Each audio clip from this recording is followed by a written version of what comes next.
Welcome to r/Maliciouscompliance, where OP brings his teacher a severed human toe. I worked at Netflix for a few months from August last year to February this year.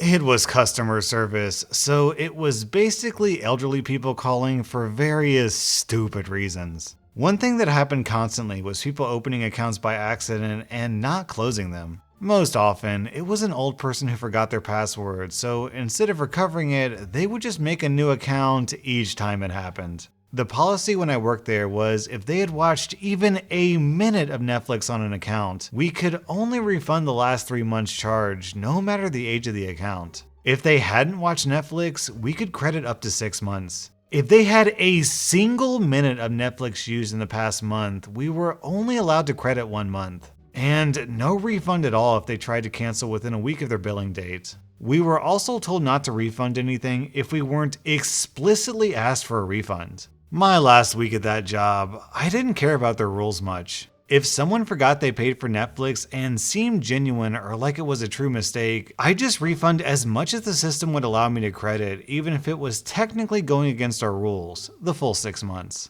So one day in that last week, I have some old man calling. He inadvertently made a new account for each device he had for Netflix. So he had like 5 to 6 accounts, each with near daily use. He was generally pleasant, so I decided I'd offer him as much as the system would allow instead of the 1 month that we were supposed to do it fast. So I tell him that I can credit back the last 6 months of each of the accounts he wishes to cancel. This causes him to become livid. "I've had these effing accounts for over a year.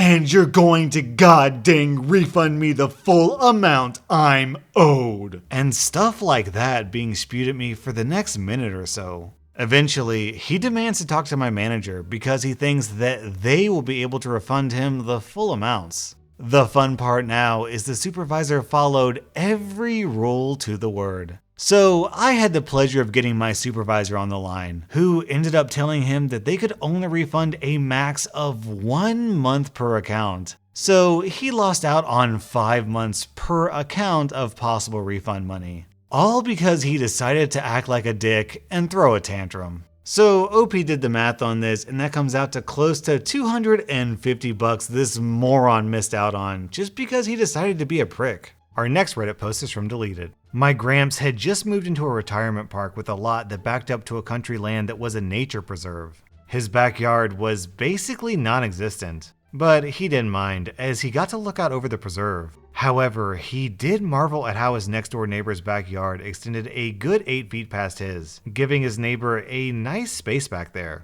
Gramps tried to be friendly with all his new neighbors, exchanging phone numbers and the like. And one day, he noticed the next door neighbor was putting down expensive pavers that extended from his back door all the way to the old fence post that designated the preserve boundary. Gramps watched the neighbor yank the 3 rickety fence posts out of the ground and move them back an extra 2 feet into the preserve before pounding them back in, then started to clear the land, intending to gain himself more area for his pavers. Gramps used to work for the National Park Services as a young lad, so he thought he had better warn his neighbor of the consequences of his actions, so he heads out back for a little chat. Neighbor is immediately defensive, and before Gramps says much, neighbor tells him, "You're new here. I've been here 10 years, and mind your own dang business." Gramps decides not to press the issue. Nothing happens that year. But the following year, when most of the park emptied out to head north for the summer, the county comes by to check on the preserve.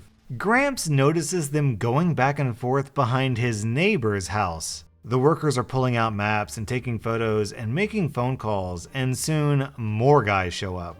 Turns out, neighbor had moved the post several times over the years, and in reality his backyard is supposed to be even smaller than Gramps' backyard. To make matters worse, the neighbor put pavers in the back specifically to park both his golf cart and a cherry red sports car back there for the summer. So the county will have to move them before they can do anything else. They tape a notice to the front door and leave. Gramps goes over to read it, and it states that the neighbor was in violation of encroaching onto protected lands. He has 30 days to move his car, tear up the pavers, and pay a fine of $11,000 because of damage to endangered species who inhabit the protected lands, as well as trespassing fees. Failure to do so within 30 days will result in golf car and car being towed and impounded. Pavers will be dug up and carted off at neighbors' expense, and the fine will be increased for every additional day past the deadline.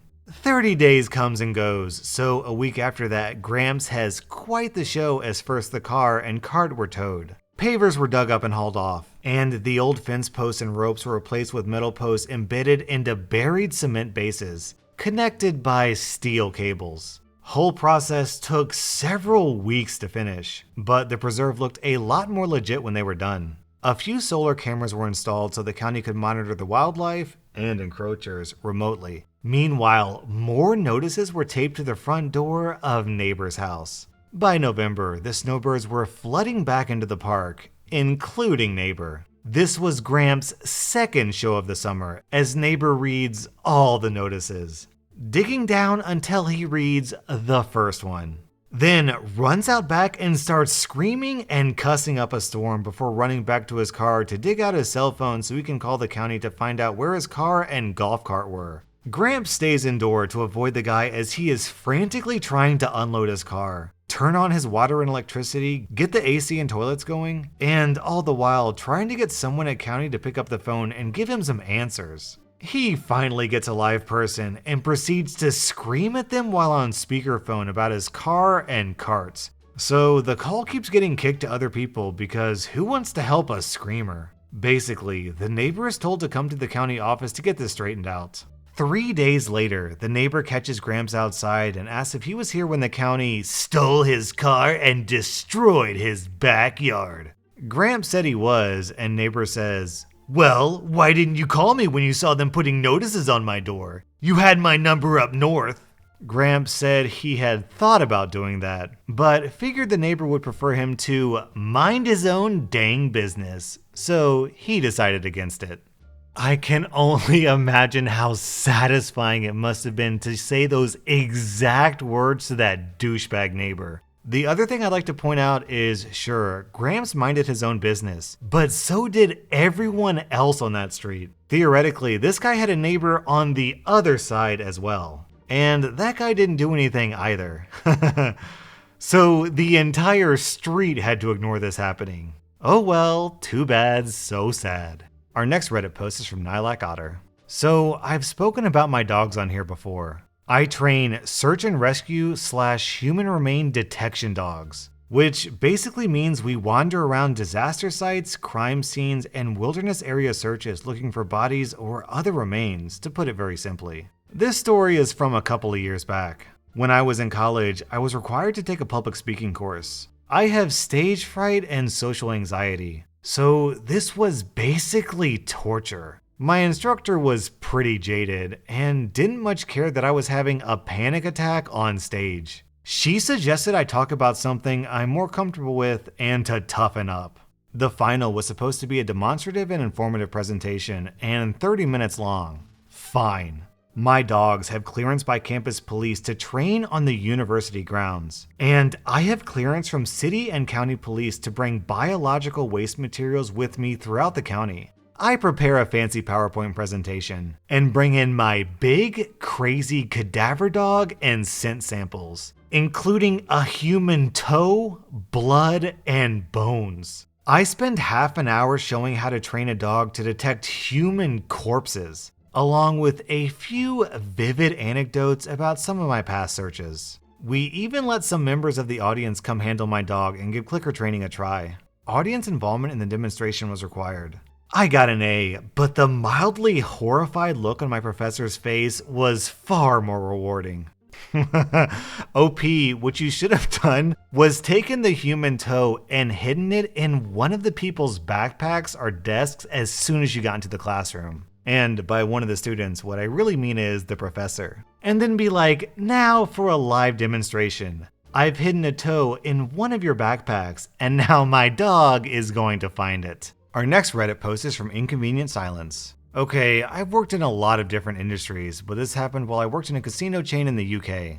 At 19, I was a bartender and shifts would usually be 12 hours at a time. While I worked there, the dress code was smart black, so smart trousers and black shirts, which men and women had to wear because it was comfortable. To get more tips, even though I was classified as a bartender, the company forced the women to work on the casino floor, making us walk in circles around the gambling tables, and made the men stay behind the bar. The women weren't allowed to stand still, so even on a quiet day, we still had to walk in circles. This was made easier with our uniforms being comfortable. Although it was frustrating to walk around for hours on end, the pay was good, so we complied. Then, the company held a meeting and told us how they decided to change the uniforms. Unsurprisingly, the guys' uniforms didn't change at all. But the women were told to wear tight gray dresses you could barely move in, and high heels by the next shift. It was clearly to look more appealing and get more tips.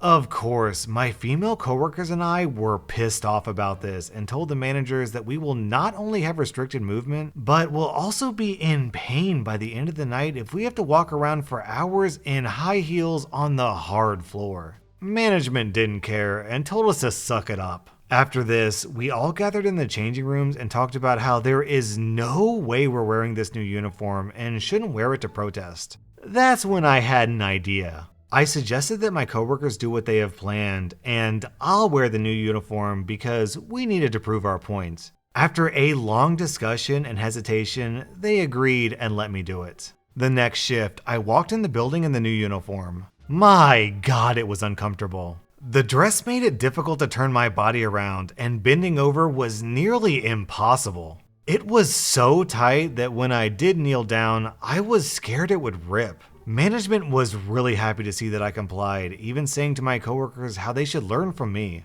I had to keep it cool while they said that, as I was already starting to get sore from the heels. It was a busy night, and I was running around like a headless chicken. The dress made it difficult to keep up the pace as I struggled to breathe properly. I think the dress was not designed for this kind of movement. And the pain from my shoes increased to the point that, at times, I had to attempt to crouch for a second in the back to give my feet a rest. My coworkers started begging me to stop and just get flat shoes on for my own sake. But I declined, stating how I needed to prove our point, so I pushed on through the pain till the end of my shift. Management came in when we all finished to see how everyone was and asking me how I found the shift. I smiled and said it was great, with one small problem.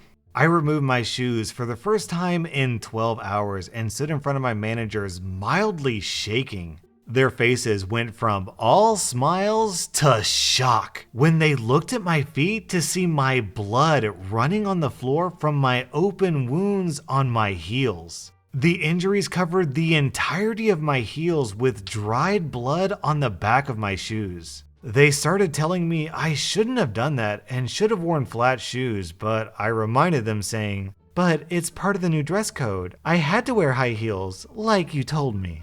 As the injuries were exposed, I started to feel the pain intensify and had to hold back tears, but my shaking got worse. They made me sit down and got the first aid kit for my feet as I started to unzip the back of my dress, saying how hard it is to breathe. The dresses were still compulsory, but the dresses were made looser and we never had to wear high heels on shift again.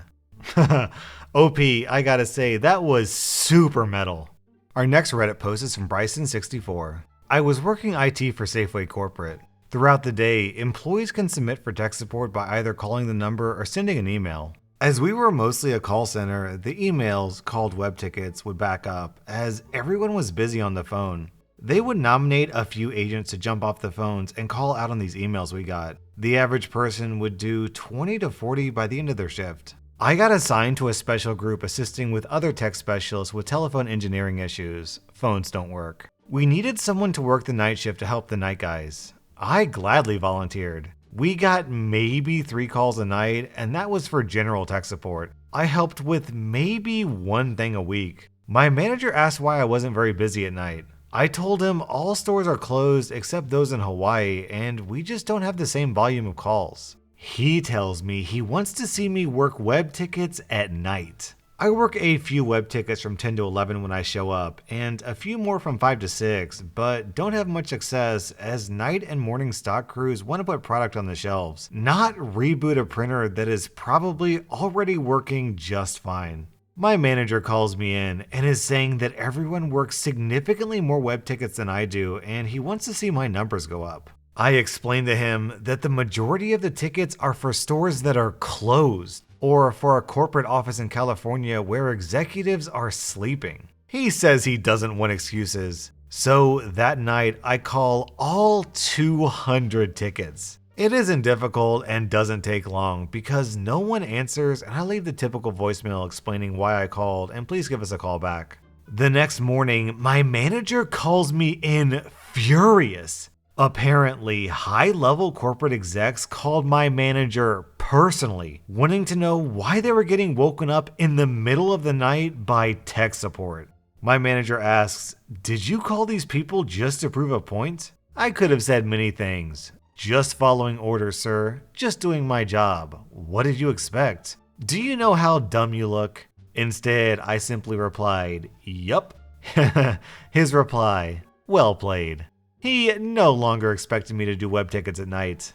The funny thing is that executives probably have no clue who this is. So the executives who got woken up called their underling and yelled at them, and then those people probably called their underlings and yelled at them on and on and on until it got back to OP.